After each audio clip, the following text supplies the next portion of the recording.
O período que eu passei no Instituto Pernambucano de Pesquisas Psicobiofísicas foi um período fantástico, sabe? Eu fiz o curso básico de biofísica do IPPP, né? E fiz o curso avançado de pesquisas psicobiofísicas, que é um curso a nível de pós-graduação.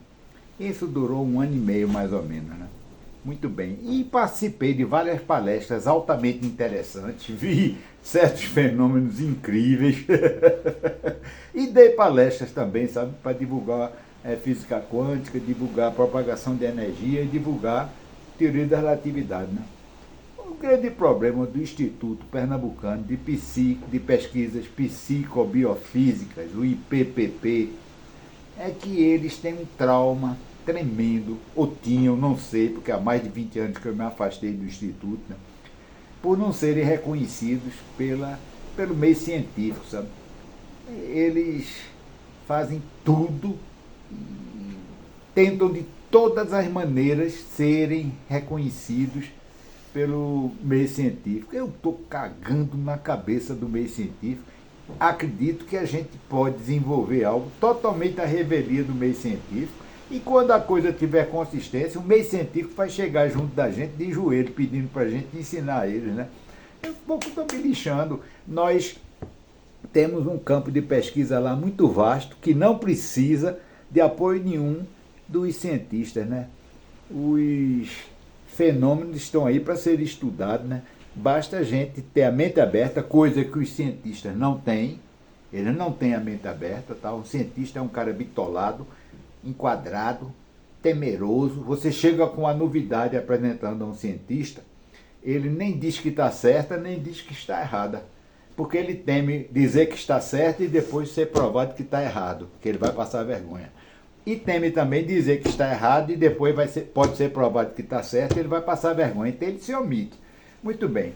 Essas capacidades que algumas pessoas, que o meio psicológico, o meio da psicologia chama de paranormais, e que os psicobiofísicos chamam de sensitivos, segundo a psicobiofísica, foram adquiridas, são capacidades que não são normais, mas que foram adquiridas devido a um fenômeno qualquer, de uma doença, de um estresse violento de qualquer natureza, de uma iminência de morte numa situação de acidente ou de crime, e que a pessoa escapa e a mente, naquele estresse, ela adquiriu um certo status que não era o status original dela.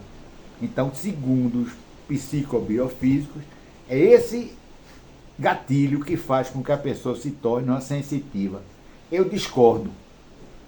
Eu acredito que isso era uma capacidade inata do ser humano, e que foi castrada, capada, no processo de educação, entre aspas, que na realidade é domesticação, promovido pela Igreja em conjunto com a realeza europeia, para ter o domínio sobre as pessoas.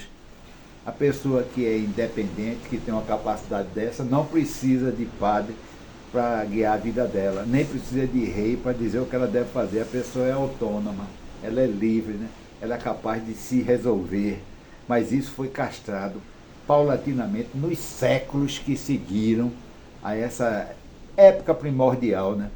E talvez seja isso a razão da revolta do adolescente, sabe? É que ele sai do período de criança em que ele é mágico, ele está num mundo que é mágico, e tem que ser domesticado para esse mundo do adulto. Tanto que dizem os orientais que você deve ser sempre criança, porque criança é aquele que cria, e adulto é aquele que adultera.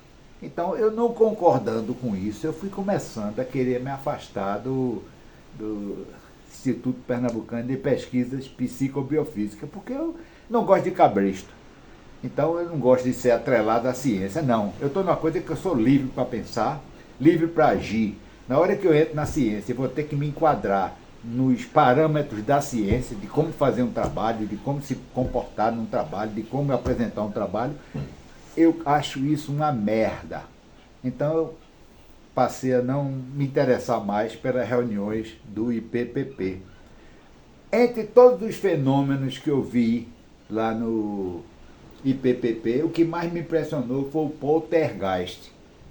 O poltergeist é um fenômeno em que começa a ocorrer uma série de coisas assombrosas num certo ambiente familiar, geralmente é num ambiente familiar, né?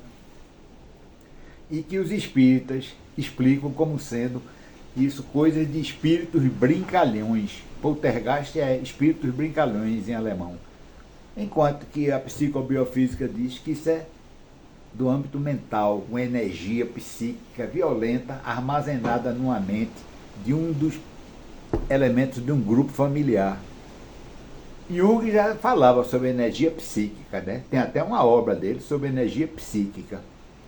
Muito bem, o que é que a psicologia, a parapsicologia, que é o termo genérico e termo pejorativo que a psicologia chama a psicobiofísica, né? O que é que a psicobiofísica explica sobre o poltergeist?